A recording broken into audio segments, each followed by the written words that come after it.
This is Big Girl Pants Podcast, where we talk about women, health, power, and wealth. Hosted by April Melton and Kimberly Shapiro. We are real women with real jobs doing real life. Join us while we showcase inspirational stories and inspirational people. Come on, y'all. Put your big girl pants on and stay tuned. Hi. Hey. How are you? I'm great. How are you? Welcome back. Sorry, Welcome guys. back. We've been absent for 2 months. We have no good excuse either. Actually, we do have a good excuse. We got, our studio, we had some COVID outbreaks with the family of the studio owner, and then my grandmother died.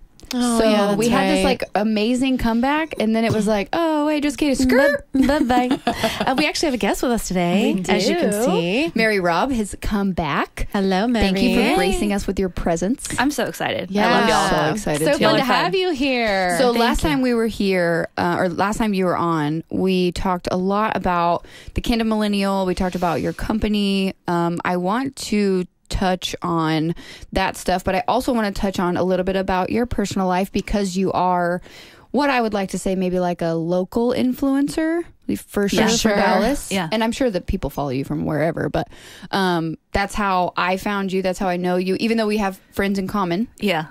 Which, I mean, what's that, like 7 degrees to Kevin Separation? Bacon? Oh, to Kevin Bacon. But Funny. yeah, we do have friends in common, but I found you primarily through Instagram. And then from there, I want to talk about kind of what you've gone through in the last year, and then how COVID affected your business, your life, your relationship. And also a quick bio. Like, tell everybody a little bit, like, Yeah, for those who haven't heard, who didn't hear your last episode. take a little minute and Yeah. tell people who you are. All right. Well, gosh, my heart started racing when you said know, the, you're like, the personal. I'm like, oh, okay. No, but I'm excited. Today's going to be good. Well, my name's Mary. I own my own business. It's called Social Practice. It's a social media agency. I also am somewhat of a local influencer. I feel so cheesy saying that sometimes, but I love it. I love creating content. I love posting inspirational things, from clothes to a little bit about my faith, about my business. And my biggest goal with my Instagram is just to inspire and empower women to, pursue their dreams and become the best version of themselves. So that's a little bit about what I do. I live in Dallas. I just moved to a new place. I'm kind of close to Lower Greenville area. Yeah. So I'm just kind of getting my feet back on the ground and just getting my new routine in place. Yeah. But, everything is going really well, and I'm excited to just dive in a little bit more today. Yeah. So, Yeah. on the business side, Yeah. like who would you partner with? Any business that wants to have a social media presence? Yeah, so we started out, my background's in healthcare. So we really do focus on doctors. So that's kind of our niche. But just word has gotten out about our business. So we have different types of clients, actually.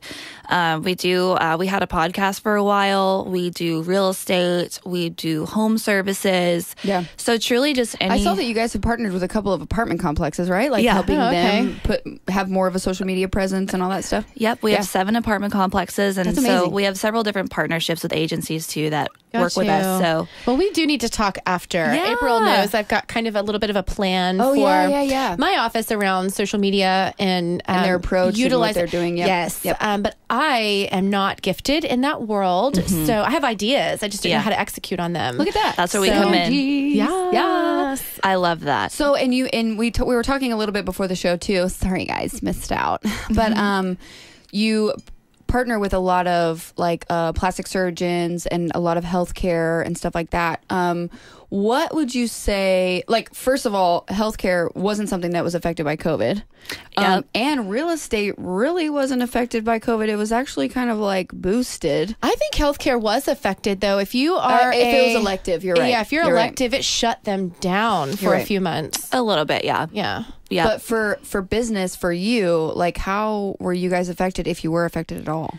We actually grew by about 250%. Oh my goodness. Which is crazy. Yeah. But yeah, I'm very, very blessed. And that 1 month, though, where everything shut down, I was the most anxious I've ever been in my life. Because it was a baby business. But we're blessed to live in Texas. And I'm just so grateful every single day. Yeah. That's all I have to say about it. Yeah, That's and amazing. How many? So you run the practice; it is your business, but you currently do contract for like social media content creators, right? Yep. And then you have a partner. Is that right? Or someone that works for you? Yes. Okay. Yep. Okay. So it's you two, and then you contract like photographers and social media content creators and all that stuff, like writers and all that. Yeah. Okay, cool. Yep. We have about 25 freelance creatives on our team, and it just blows me away that these people, do this. They're so creative and they're so smart and so talented. And it's just so much fun to just know that, that they're doing what they love, and I'm also providing that opportunity. So, yeah. I love it. And you don't have to tell us who they are, but how many clients do you currently have? We have around 30, and we're trying to get to 50 by the end of the year. This is my shit. I love this stuff. I know. It's like amazing. how that is so inspiring for me. You're 29 years old. You have 30 clients on your own for your own business. Like, boss bitch, what's up? Like, that's awesome. Well, it helps that you're an influencer because it does. That is what I mean, you it do. does and it doesn't. She has 5,000 followers on Instagram. Well, no, but what I feel mean like, is like they see that, well, look what you've accomplished through your own social media efforts and branding and all of that. And they're like, well, if you can do it for you, you can certainly do it for us. I mean, a little bit. I agree and I disagree because I feel like the grind and the hustle from your business is directly correlated to your Instagram, but also isn't. Like, you have to go out there, you have to grind, you have to bust show it. and you but have at least to you've got a show- story to tell when you're out there talking to them. Yeah, it does. It but helps. you still have to show like what you've done for other businesses exactly as your proof versus your own personal Instagram. Yeah, they don't. You know what I mean? Yeah, a lot of our clients. I used my blog channel, if you will, more for recruiting. Honestly, I get a lot of creatives through there, and it just helps me stay on top of what the latest trends and standards are for Instagram and Facebook and all that good stuff. I was going to ask you like how you find your people, if you like use Fiverr or if you whatever. No, I really I'm really lucky. I post on my social media and I get tons of applications. That's awesome. And there's no shortage of people who want freelance work. Yeah. Which is so cool because I feel like we're now entering into this, which is so crazy for us too. We're like entering into this gig economy. Yeah. People want to make their own money on their own terms, and they want to work when they want to work, and which is particularly challenging for people like her and I and staffing and recruiting. But I think it's like the new wave. It's shifting. It is definitely shifting. I think businesses have to know that too as they're recruiting and hiring new people. For sure. Well, Just being flexible. businesses are about 10 years behind. Yeah. What's actually All happening. trends.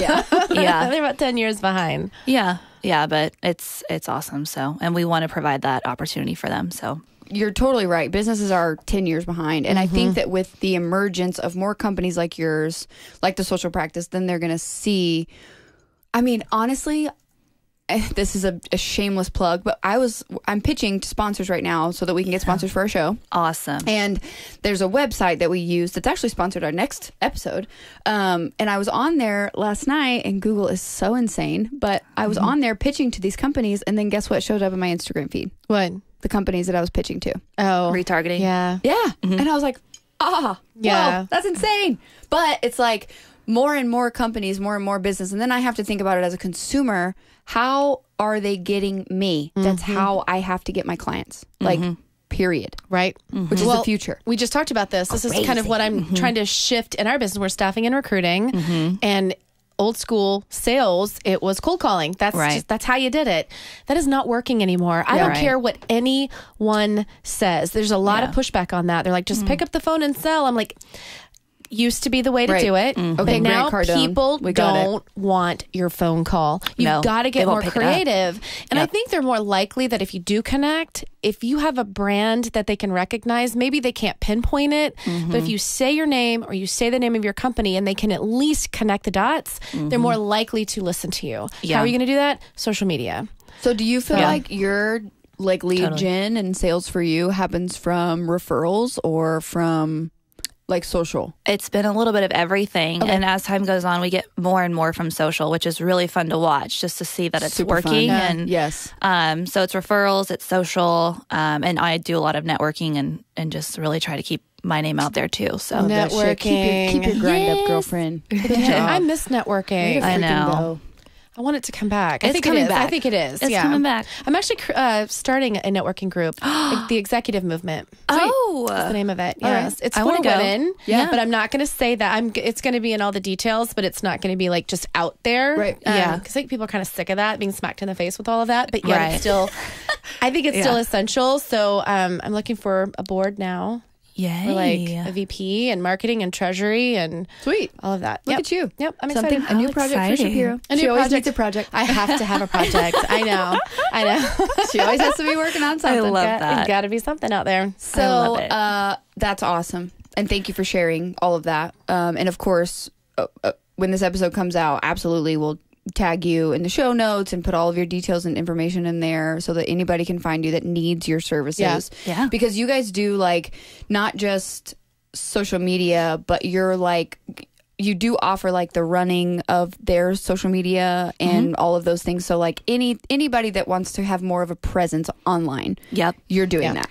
Yeah, it's when you mentioned something earlier about executing. It's literally like you're hiring a part-time social media manager. So we create the content, we get the photos and videos, we edit it, we produce it, we write the captions and the posts, and we post to your feed and your story. And then on top of that, the engagement piece is what really helps move the needle. And that's going out every day and engaging with people who fit your target audience and getting them back to our clients' profiles. So that's a big piece of it. So we do it's a full circle solution. Don't forget to talk to me about this before you leave I know, today. like, so essentially, when we get enough sponsors, we're hiring her. Okay, Oh my great. gosh, yes. I'm so for excited sure. to hear about the sponsors, though. That's amazing. Yeah, I'm so excited We're for y'all. excited too. Yeah, and I'll Yeah. tell you about the site that I found so that you can refer it to people who have a podcast too. Yes. That would be I need to get really that from helpful. you. Yeah, for sure.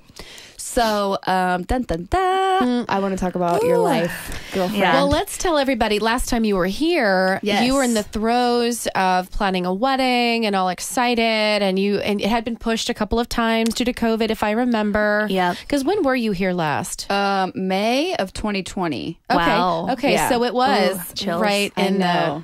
right in the middle of COVID. Yeah. Yes. So I remember it had been pushed a few times. Yeah. So now tell us where you are with all of that. And again, of course, like I said Only before, what you're comfortable yes, sharing. Do not share anything that you don't want to. And just to preface this conversation too, I did not reach out to you as a means of man bashing or speaking negatively about anything. I only want to focus on, because like I said, the healing. the healing, and because my story was so similar to her story. Yeah. You just kind of like, and this is me assuming, right? But you just kind of like wake up one day and you're like, I can't do this anymore, but I don't want this to be about how the other person was so wrong. I want this to Right. be about how I realized that I needed something else. Right. So I had to make that decision and move forward with my life. Well, and so everybody understands that was really the real motive. One, we love having you here, so there's that. But outside of that, the real motive is to share with people that there are ways to heal and move past negative things in our lives without taking someone down. Right. And without the Absolutely. negativity. So we want you to talk about that and kind of help, both of you actually kind of help people through that process. 100%. Yeah. You go first. Absolutely. Yeah. Well, so, last year obviously was COVID year, 2020. I had a wedding plan for May. Then it got pushed to July. Then we pushed it to the maybe following it came May. like in March then, because it was before your wedding month, I think. Okay. But anyway, sorry. Yeah. And so then we pushed it to May 2021. And 2020 just really, it was a very difficult year emotionally and in the relationship. And so, at the time it felt really difficult, but I really think it was a huge blessing because it really helped me identify more so who I am and what I need and what I want. And that's, I think that's one of the hardest things I've struggled with in my 20s is, I've definitely dated around. I've had other boyfriends, but it's hard to really nail down what you need in a relationship. And, you are taught certain things, you growing up as women, what kind of man you should be with. And you have all these different factors of just influence telling you Societal What you should want. Standards. what you should want and what you should need. And so once I started my business, I just really started becoming who I truly am because I always knew I wanted to do that. And so in that process, it's not that I changed. I just really got a lot more clear and just had more clarity on what I need. And it was very difficult to recognize that my needs were not being met. And it's definitely something that I do see women sometimes don't listen to that, and they just stick around and they stay, and they're miserable. Yeah. Well, it's because if sorry to interject, but I think a lot of women don't know what they need, and so they enter into a relationship thinking they're going to be fulfilled by this other person when they didn't really have a clear definition of what they wanted to begin with. Exactly. And so it doesn't make the other person wrong. No. It just means you guys didn't talk about what you wanted and you didn't align. And I really think that's why a lot of relationships fail, is because one of the parties goes in, they want kids, the other one doesn't, they don't really talk about it, or one wants one way of life, the other wants another, but they just thought, oh, we love each other, let's get married and do life. Right. But nobody really breaks down, okay, but what do you want out of life? Right. And does your path align with mine? Right. And if people would take the time on to do all that. different avenues, right? Finances, personally, professionally, children, all the things. Yeah, I think you've got to know. And the fact that you know that now is going to set you up for such a wonderful experience next time. Well, and the fact that you know that at 29, pre-married, pre-children, because once you add the other factors, it makes it that much harder. Or just knew before you actually pulled the trigger and got married. Yeah. Well, and that's why I go back to, I think I got really lucky. I do have faith too. I think it was a God thing that last year it just exposed some things, and it forced me to really look in the mirror, forced me to really look at my life, and also just what aligns with my values and what doesn't. And sometimes you need that little kick in the butt to just wake up. So I'm thankful for it, even though it was extremely hard. So I don't know. So in that process, in December is whenever I really started realizing, I have to make a change, because I am not proud of the person I'm becoming, because I was just unhappy. Yeah. And then whenever you become unhappy, resentment builds up. And I just was like, I do not like this person that I am in this relationship. Yeah. So then I made the decision, and it took about a month to there's so many moving parts. I mean, we were basically married. So, you have to figure out, the first thing was figure out my finances, because everything was shared. So I had to take a real look at, how can I afford to do this? How much is this going to cost? Then it's like, okay, well, where am I going to live? I was set up really nicely, and I really loved nicely. Yeah. And that was honestly very emotional for me. I built that home with this person I thought I was going to spend my life with. Right. But you can't stay with someone for the house. Yeah. Right. So that was one of the hardest parts. But you're like, but it's so pretty. Yeah. And I decorated it. I did everything. Well, it's your home. Yeah. Yeah. And it was very comfortable, and I loved it. I absolutely loved it. Yeah. So, and I was going to obviously have to downsize, majorly downsize. Right. So that was also very hard for me to, go through. But at the same time, I just knew in my gut that I had to do this. Do you feel like there was a time where you're going through this process, and then a switch just flipped, and you were like, let's do it. Let's just go. It doesn't matter. Because you definitely thought about it before you actually did it. Oh, for sure. That's what we do. We process and we think about it. We stew on it before we flip the switch and decide, okay. Well, that's what happened to me.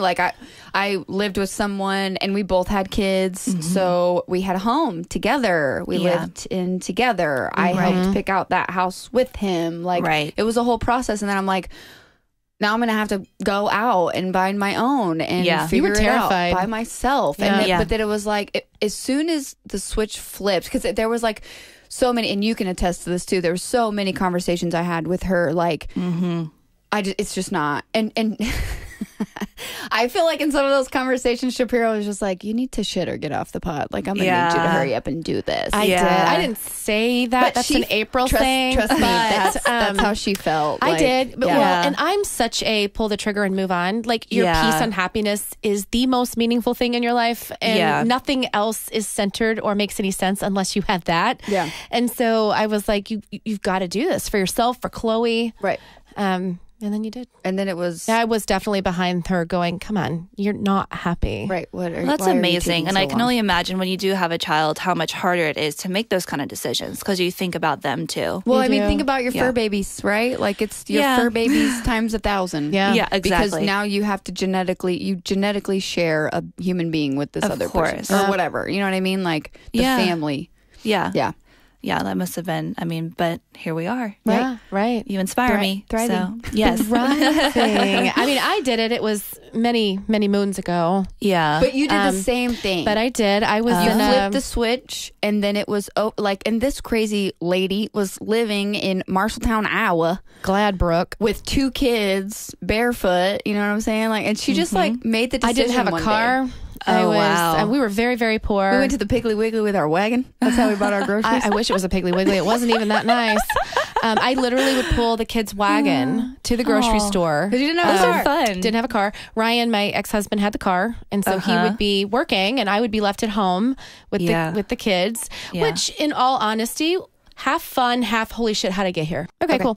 So anyway, I was living in Gladbrook, Iowa, 2,000 people. And I was, I knew that I wasn't where I was supposed to be, and my gut, I knew it. How did I get here? I'm 19 years old. I haven't even had enough time to make that many bad choices. Right. And yet here I am. 2 kids. 2 kids. How 2 old kids. are they? 2 kids under 3? So I guess I would have been 20. Because I had Kylie at 20 and I had Taylor at 17. First day of my senior year in high school. Yeah, buddy. So I go to church this particular Sunday, and he's talking about, and this is paraphrased, obviously no pastor's going to say, well, if you're not happy with your life, fix it. But that was what I heard. Mm-hmm. So I went home. My husband was still sleeping. He worked nights.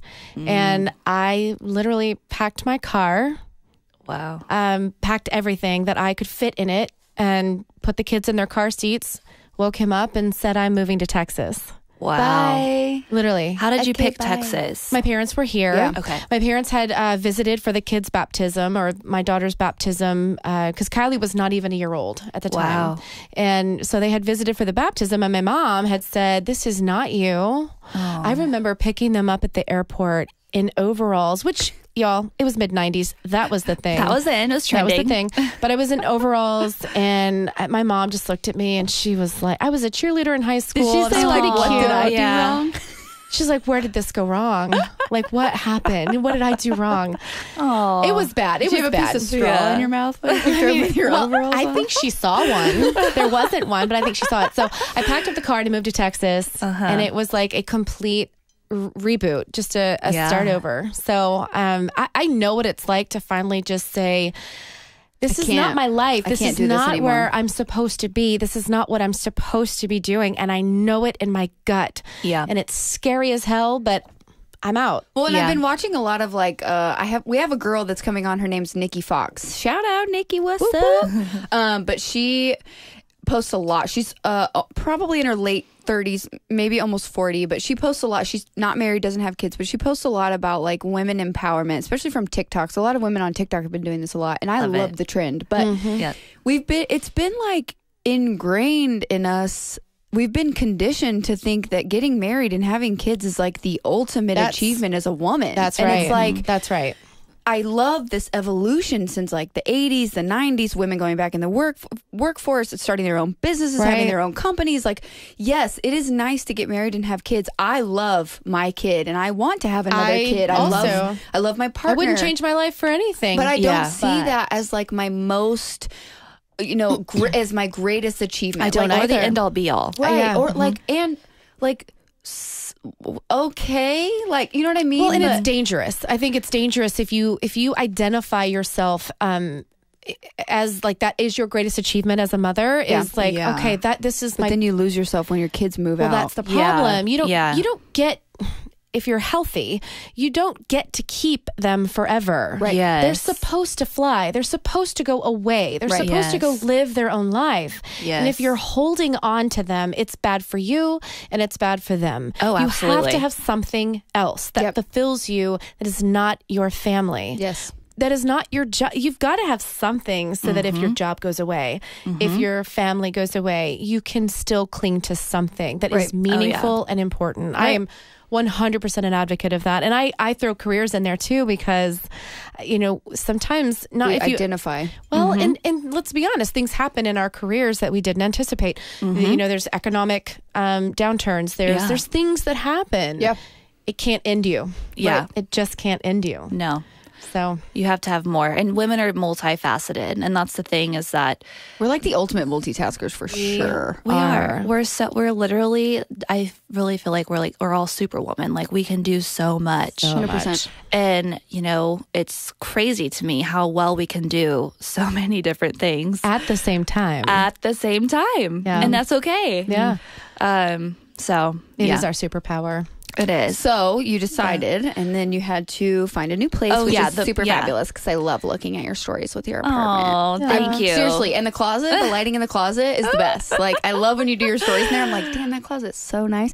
And she color-coded everything. I really like that. That was the thing that was just this whole process. It was very, I mean, I don't put a lot of sad stuff out there because I don't love when people, I don't know, I'm still trying to find that balance. Right. Sure. But if I'm being totally transparent, it's not like I just moved out and I was like, wow, that was so great. I'm independent now. This is easy. I'm so badass. Yeah. No, I cried every single day for about 35 days. But I think it's important to acknowledge that, because in the past, when I've gone through things, I've always just flipped the switch and gotten out and moved on and not even processed anything. And you didn't grieve. And I did not grieve. And you didn't. And that was also unhealthy too. You didn't That is grieve. unhealthy. You didn't process. You didn't feel. You didn't have time to like really work through it. So then it comes out in other places. Yeah. Yeah. I mean, and honestly, like, just to be totally just, if there is anyone out there that's listening to this, I mean, it was very hard. It was hard to show up at work every day and lead a team. And I feel so blessed for my team because they gave me grace. And, you know, it just, but it wasn't impossible. Right. And I was surprised every day I woke up and I was like, you know, I'm sad, but I'm not depressed. Right. I'm not just like, you know, I can't get out of bed. I was just like, there was something in me. I just knew. And I think women, we fear the actual step of just being like, okay, I'm done. But when you make it, it's like, oh, it was kind of liberating. And I can be sad, and women can handle a lot of pain. It's not like it'll kill you. Right. And so that was such an eye-opening moment for me, was just to realize, like, it's, you know, we can overcome and we can move forward. And this is also a sign and a blessing from God that you're making the right choice. Right. Yeah. Took about a month to, you know, get a place that I wanted to move to. It wouldn't feel derailed. So I found this place and I love it. And when I first, you know, applied for it, I was like, I don't know if they're going to accept me. Right. You know, I was still in denial of like what I've created and where we're at. Yeah. And imposter syndrome a little bit. Oh, absolutely. Yeah. And my mom was like, you know, if you need me to co-sign, I will. And I'm like, okay, but I don't really want you to. You know, I want to do this. And then they emailed me within 24 hours, you're accepted. And I just cried. I was like, oh my God. And it was like, it's a sign. It's a sign. It is. And it was my dream, like, babe cave. Yeah. I mean, it's a townhome that I've literally decorated exactly how I want to decorate it. Hell yeah. Love that. Didn't get the opportunity to do that once I finally started, you know, I did right when I got out of college, which I was making pennies back then. So you're like, you've got all your parents' old furniture. My Goodwill chic. My Goodwill chic in my first apartment. Like a bright or a red leather couch from like this furniture outlet. I had a red couch. That's so funny. Yeah. Yes, and it was given to me. It was free. Yeah. So I finally just was able to just set this up. And so I feel so blessed and thankful for and empowered. That's empowering. It is. It's empowering. But on the flip side, now if we want to switch over to the future a little bit, is like, and I can't wait to have you share a little bit and you as well. You know, it's like, okay, I've set this all up for myself. It's like, how do I do this? How do I do this? But also, like, what kind of, I mean, who is going to enter my life? What kind of man is this going to be who can handle this? What I've become? Because I mean, that is the hard part. Yes, it is. Mm-hmm. I mean, I've been told by men that I'm a lot and I'm too much, and that's fine. I am just enough for me. Thank you. If I'm too much for you, thank you. Next. Thank you, next. You dealt with that for a long time. Yeah, a long time. Yeah. And I think that was probably, and correct me if I'm wrong, it's your life, but the most frustrating part is, oh my God, like, 100%. She's so independent. Yeah. Beautiful. Like, you are literally the whole thing. And it was hard for men to understand that. Not only independence. not only understand it, but like embrace it. Yeah. Because that's what you want, right? You don't want a partner love you for it and be proud of you for it. Yes. That's tricky. I think that is the reason that I am still married. 22 years, I guess, this year, 23, I don't even know, however long time. But that's the one thing is through my journey of becoming who I am and I've always been super independent, clearly. Yeah. Packing my kids up at 20 and hitting the road. Especially that young, yeah. Yeah, I know. Clearly been very independent. But I didn't exactly know who I was back then. And Brad has always allowed me to figure that out. Yeah. There's some things that I wish he would have done differently. Yeah. Sure, but no one's perfect. But right. But I mean, he's always to this day even so proud of my accomplishments. He lets me do me. I am very independent. I don't know how I don't know how he puts up with it, but he's just like, you do you. Like it's and he means it. Yeah. But I think it's also because he's really introverted and he likes to be alone. Yeah. Also same. Yeah. I'll pick up and go out of town for like 4 days by myself. Oh wow. Just because I just need to be alone. I love it. And I don't want to talk to people. Yeah. And he's like, all right, have fun. Bye. Love you, boo. It's like, I wish you wanted me to come. I'm like, but I don't. He's like, okay, have fun. That is so huge. And a lot of people told me when I was dating after. So just to run down a little bit. So I was married to Chloe's dad. We were together from 2011 to we got divorced in 2016. Divorce was final in 2017, but we separated December of 2015. So we were together for like a total of 4.5-ish years. But soon after that, I started dating another person, and that was the breakup where I knew Shapiro and all that stuff, and we were together for a while. He had a daughter, I had a daughter. We moved in together, kind of a blended family situation, and then we broke up in June of 2018, and that's where, and I mean, yeah, your 20s are really transformative years. That's where you get to figure out, like, who you are, what you want, what you will or and will not stand for. Who you want to be. Yeah, and where your future's going, and all of that stuff. So going through that and then being single, and I felt like literally as you were talking about, are they going to approve me for my apartment? Like, it had to be a universe / God thing, whoever you want to, whatever your affinity is, right? Because it was like, as soon as I moved out, I found an apartment 3 minutes from my house because my daughter, it was like, and it's so much different when you have kids. So, and it's not to diminish your experience, but to say, thank goodness you didn't yet. Because figuring that out, you have more flexibility. You have so much more flexibility, and like you didn't, like you got to really make yourself a priority in the breakup. You didn't have to worry about the stability of your child's life while you're moving and doing all that stuff, right? It just makes it more challenging. Yeah, right. Yeah. So I moved into an apartment 3 minutes from where our house was because my daughter went to school super close. But it was like, I didn't even fear whether or not I was going to get approved. I literally went on their website and applied for an apartment, got approved. I didn't even look at the apartments yet. I was like, fine, whatever. I mean, it works. It's close. It's close to work. It's 10 minutes from my job. Like, whatever. They were like, well, don't you want to look at it? And I'm like, I just need it. I mean, it's an apartment. And I saw your pictures on your website. Like, what about I get it. Yeah, whatever. It's fine.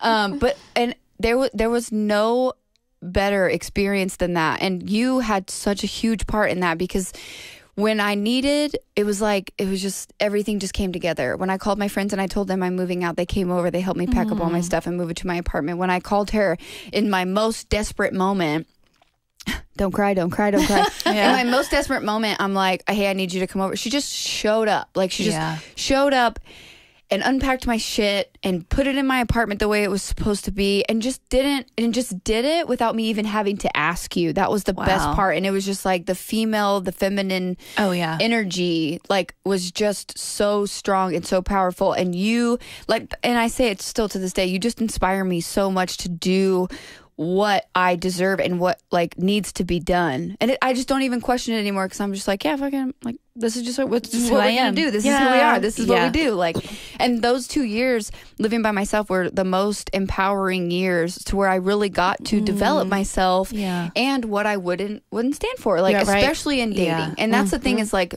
people told me, I always told myself, and maybe this was a little bit of imposter syndrome or whatever, or my own self-confidence issues, but I was always like, convincing myself to date people that were maybe not exactly what I wanted. Because I was like, well, maybe they're good enough, or maybe it's enough, or whatever. And then I just completely threw that out the window, and I made a list. And I was like, you know what?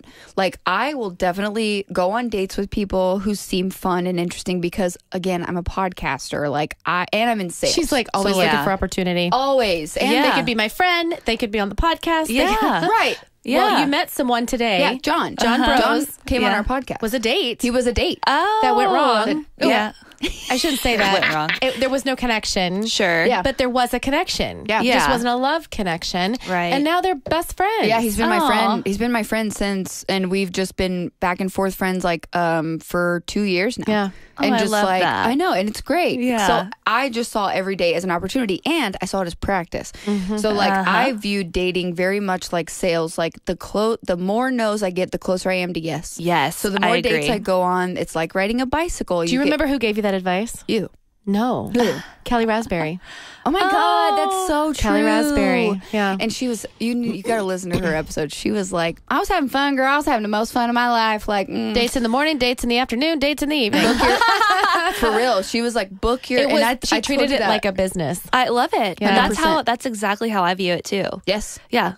I'm not here to mess around, man. No. I'm very intentional with my time. 100%. And I know what I want, and I want to go find it. Yes. Yeah. And the more practice you get, the more comfortable. Like, I read this book.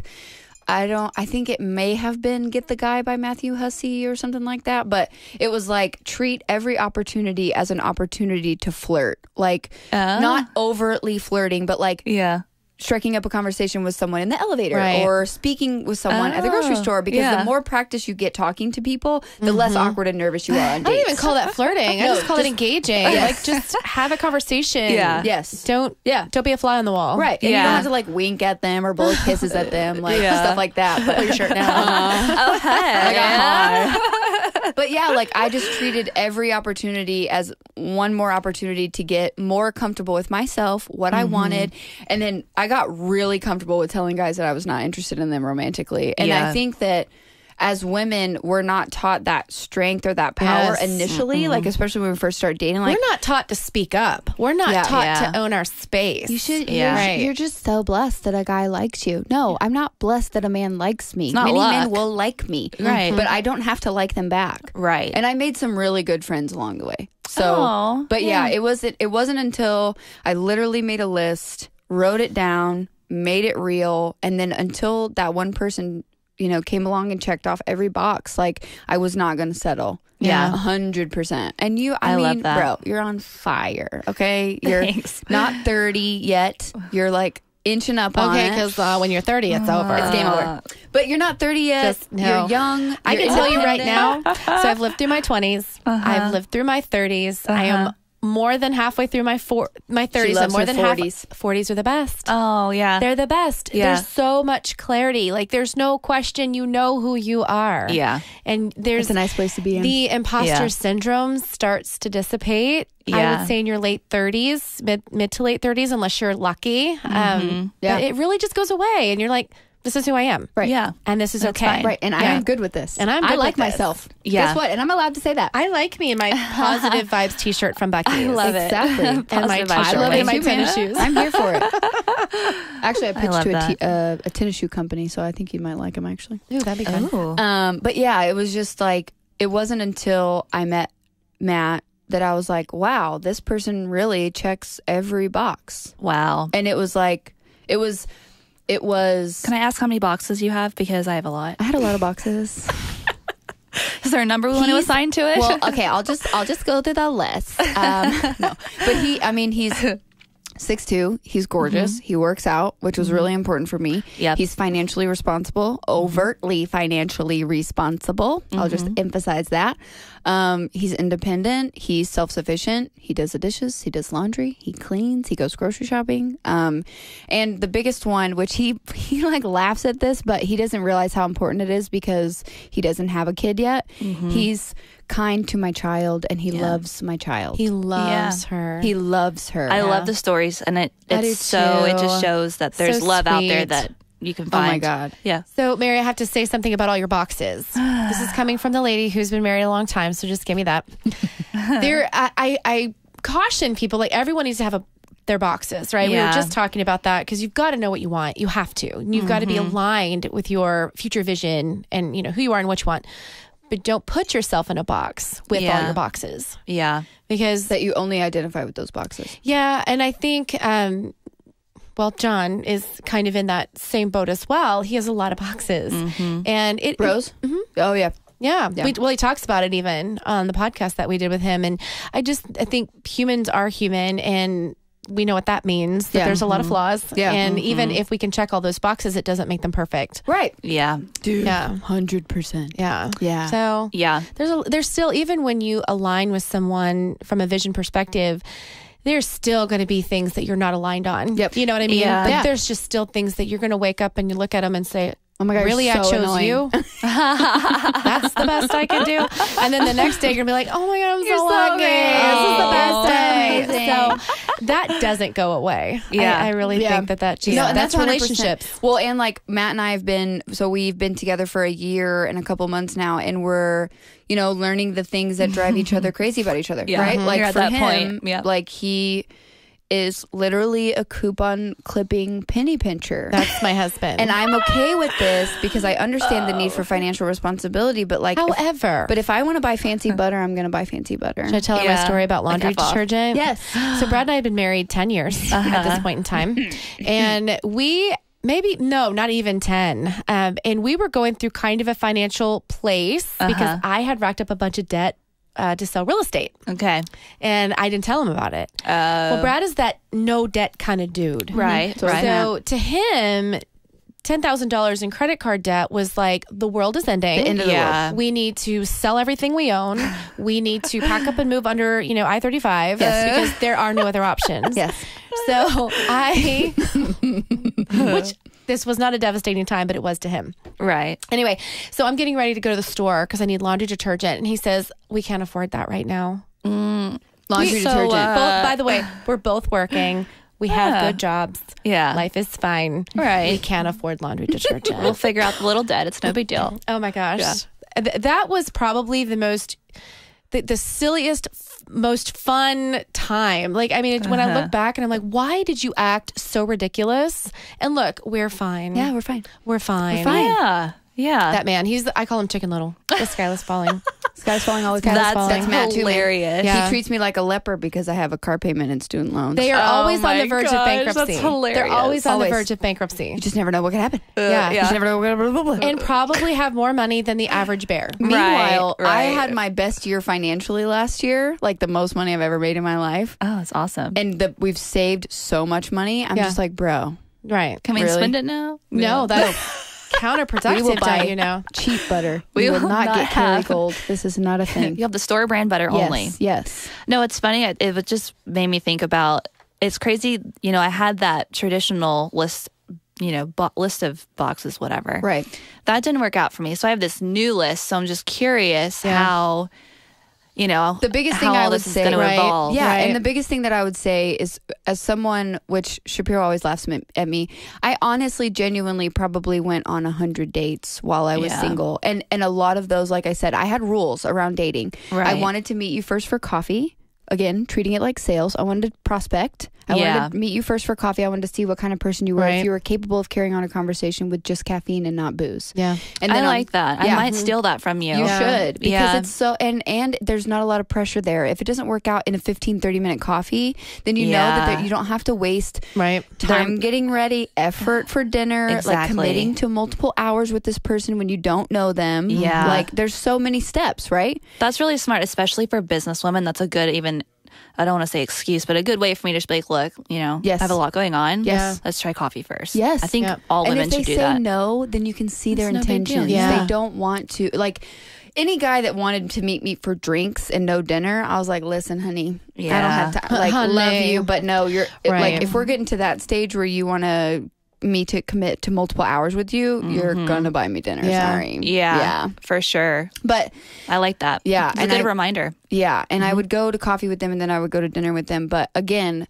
my biggest thing was, like, how you said your boxes changed. My boxes did change. And it wasn't just like visual boxes, but it was more of like compatibility boxes. Yeah. Can we carry on a conversation? Did we have good phone calls? Like, did I talk to him for an hour on the phone and get lost in conversation with that person? Like, there's so many different things, requirements. Yes, all of the standard things apply, right? I do need to be sexually attracted to you. I need to feel like faux pas, or very scandalous word. I need to lust for you, right? Because I can't fake that. But everything else, like compatibility, are you going to support me in my dreams and my goals? Like, absolutely. Do you care about that, or do you only care about what's fun for you right now in this moment, which for most men is primal and physical. And I think too, for especially women like you, like me, we need to be with people who are okay with us surpassing them from a success perspective or a career perspective. Like you got to be okay with me making more money. You got to be okay with me working more hours.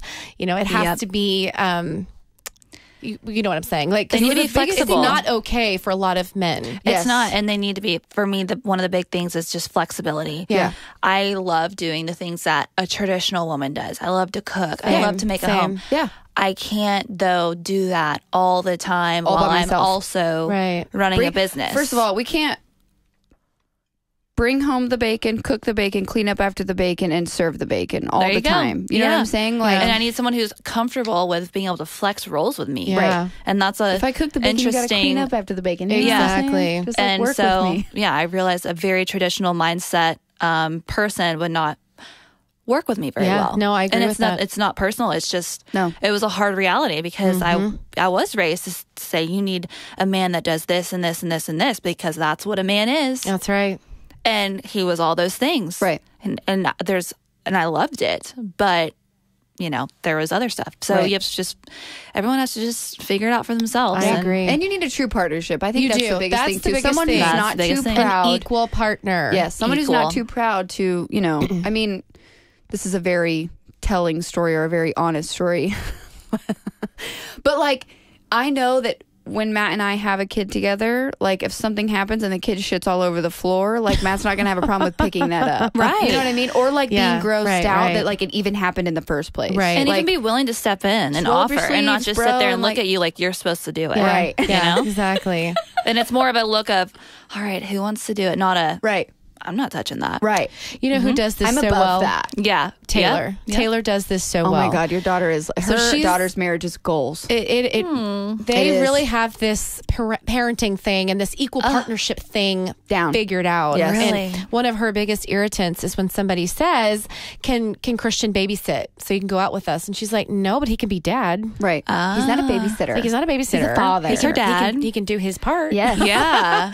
So, and they do, and they don't argue about it. It's if she wants to do something, she goes. If he wants to do something, he goes. Right. Yeah. And they just have each other's if back he needs in that to regard. go work out so he gets in a better mood, he goes. She goes. tells him to go. Yeah.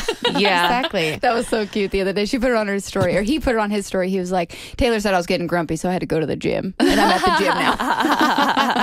But I really, they have so many of those things down. Like, if he's like, well, I don't know what I want for dinner. I think I'm going to have this. She's like, cool. Well, I want Chipotle, so I'm going to go get Chipotle. Or like, if the baby's doing something, he just steps in and doesn't even ask. And the cool thing about them too is they've been together since high school, so they really grew up together. 15. They're like the exception to the rule for sure. 30 this year, so they've been together a long time, half of their lives. Yeah. Wow. Which is amazing.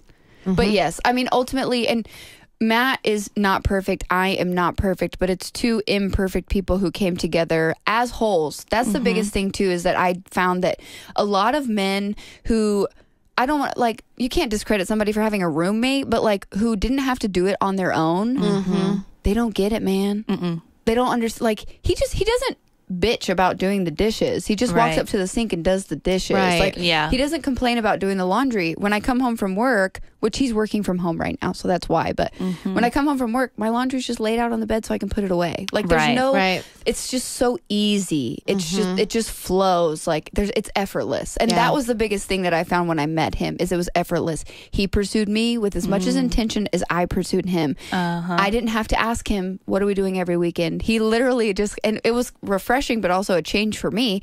I had to be like, when he's like, oh yeah, I'm packing my stuff, I'm headed over for the weekend right now. I'm like, oh, well, shit. All right, let's go. Yeah. What's up? Okay, cool. But that, I mean, and for you, it would be more of like, and as women, we ignore our intuition a lot, right? And I read something the other day that said the red flags in the beginning that we ignore are eventually those that lead to the demise.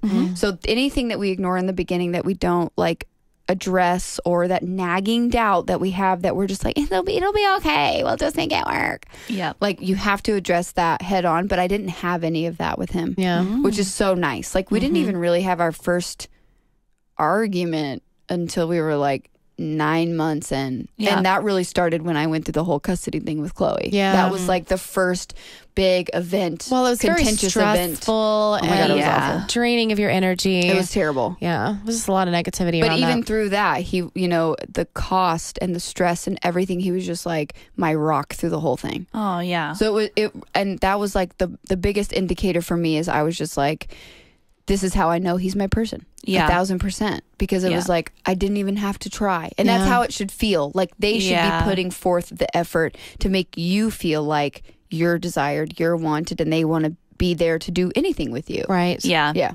It sounds like there's mutual love and respect. And that's the thing. 100%. That's just goals. Yes. Yeah. So, and you'll find it. But in the meantime, please enjoy. For sure. Yeah, it's very fun. We're coming up on about an hour. Okay. So before we end, I want to say, I want everyone to share. There's a lot of women going through a lot out there, especially going through what you just came out of, what you came out of 2 years ago, what I did 25 years ago. Just share the most influential, or the most impactful, rather, advice that you could give to somebody going through that time. Yeah. You can go first.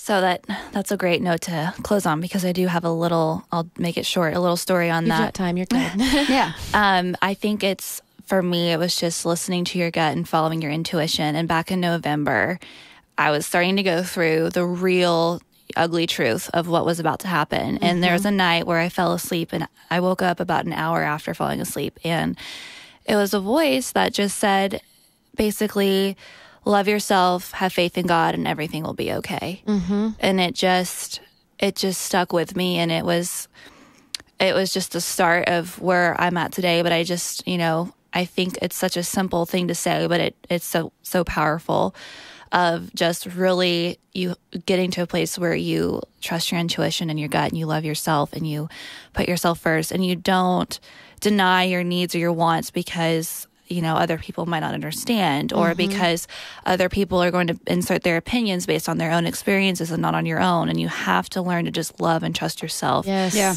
But at the same time, I am religious too, and I have faith in God, because we can't control everything as much as we want to. And there's a plan for everybody. And whenever you honor yourself, and you also, pursue, in my opinion, having faith in God and praying and just trusting and leaning on Him to guide me through has been truly what has gotten me through all of this, on top of all my amazing friends and family who have been there for me. So, yeah.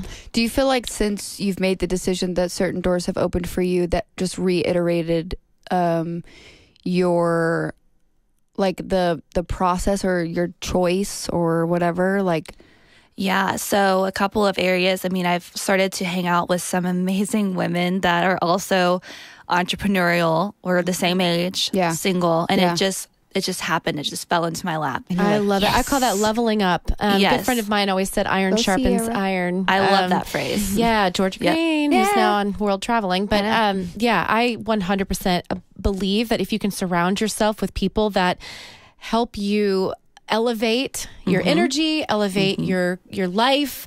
There's a saying, it was a book I read, The Compound Effect, years ago. And it said, if you look at the people that surround you, the 5 people that you're with most often tells you the true tale of your life and kind of where you really are. Yep.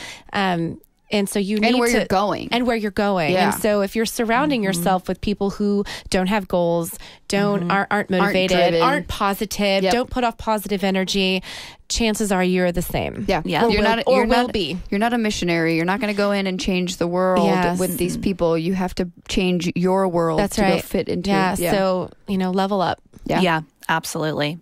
But I mean, on top of that, I've been on a few dates already, and it's been with, nobody that I feel like it'll turn into anything, but they're men that have the qualities and the values that I've been really craving and desiring. Good. So I think that's a sign. That is a sign. The last thing would be just the fact that the business is still growing, and Hell yeah.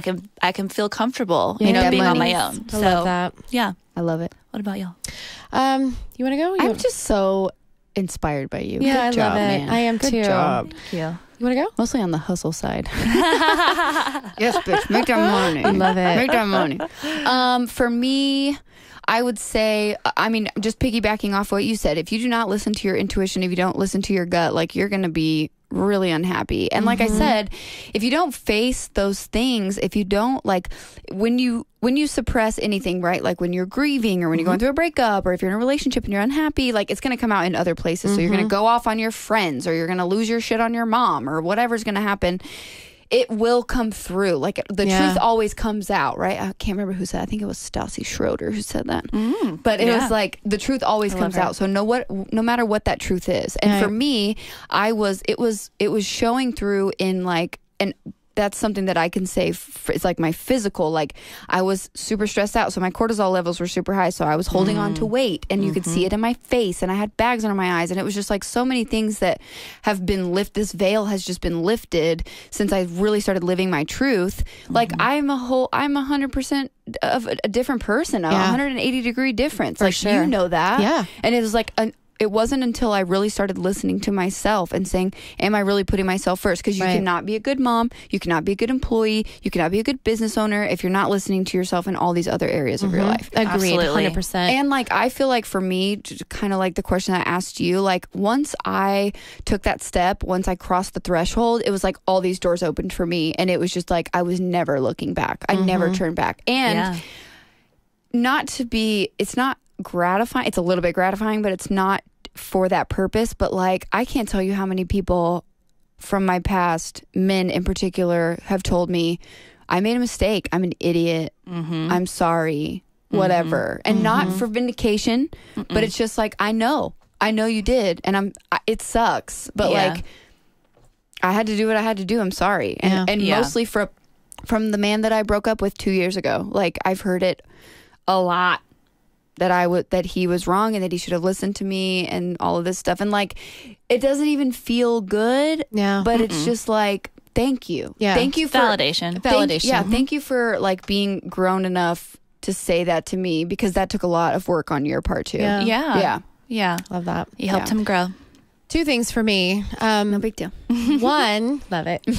One is, we are so afraid to fail, and we are so afraid to disappoint people that we start to live our lives pleasing other people before we're pleasing ourselves.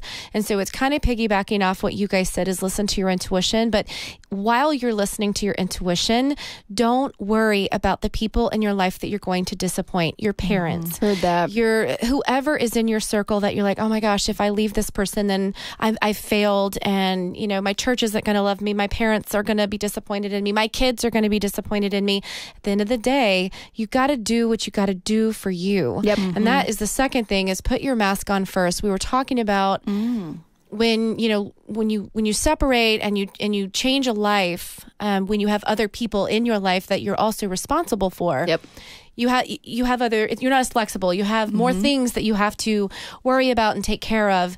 But at the end of the day, we moms have to learn that we have to take care of ourselves first in order to be whole, in order to be capable of taking care of these little people in our lives. When we ignore what we need at our core, we become frustrated, we become resentful, we become grumpy, reactive. And our kids feel it. They feel every bit of it. And we are not, when one little thing goes wrong, we snap. Oh yeah. I mean, we just completely lose our shit. I know I did multiple times. Exactly. I know that I did too. I was like a volcano. Right. So that is my 2 things. Is one, just stop worrying about failing. You're going to fail. Yeah. Oh, yeah. And that if was you're my not biggest fear. failing, you might want to look in the mirror and take a little reflection period and figure out what you're not doing. What's the state or the quote? If you're not failing, you're not trying. You're not living. Right. So fail, because failing means you're trying. It means you're living. It means you're doing something. Yeah. So don't be afraid of that. And also don't be afraid to disappoint the people in your life, because it's not their life. It's yours, and you get one. For real. So do what you got to do you. And put your mask on first. That's mine. The best validation that I ever received after that breakup was me picking up Chloe from school that day, and I told her, hey, we're going to get our own place. And she was like, oh, just me and mommy? And I was like, yeah. Yeah, I remember that. Yay! I remember And I was that. like, oh my God. Like, on one hand, I'm like, oh my God, I'm the worst parent ever. Because I remember that day. I remember you telling me that story. And I was so nervous to tell her that because I thought she was going to be so upset. Remember? But in reality, she was so pumped. I told you too when we were going through all of that. Oh my goodness, when you were going through all of that, that you were my right hand. Are you kidding? Chloe's gonna be good with this. Yes, I knew it. I was so nervous. I knew it. But you were right. Yeah. And she was so excited. She was like, oh my God, just me and mom. I love that. I know. It was the best. So our hour's over. Darn it. It was so much fun. Will you please share how people can find you? Yes. So on Instagram, I just switched it back to my name. It's Mary Elizabeth Robb. 2 B's. 2 B's. And Social Practice US is our business. That's pretty much, I would say Instagram. Y'all go follow her. Yeah. Go follow her. Definitely. Especially anybody who needs help with their social media, etc. Definitely go follow her. And please subscribe to Big Girl Pants Podcast. We'd really, really appreciate it. Yeah, subscribe and leave us a review. And we are on YouTube now, so definitely go subscribe there. We had a pretty high number of views on our video last time, so that's awesome. I love it. Thank you guys for listening. We so appreciate it. Mary, thank you for being here. Thank you guys. Love your story. Can't wait to have you back. Yeah. I cannot wait. You guys inspire me, seriously. Oh my gosh, love you. Love you. You're going to be recurring all the time. Bye, y'all. Okay, bye.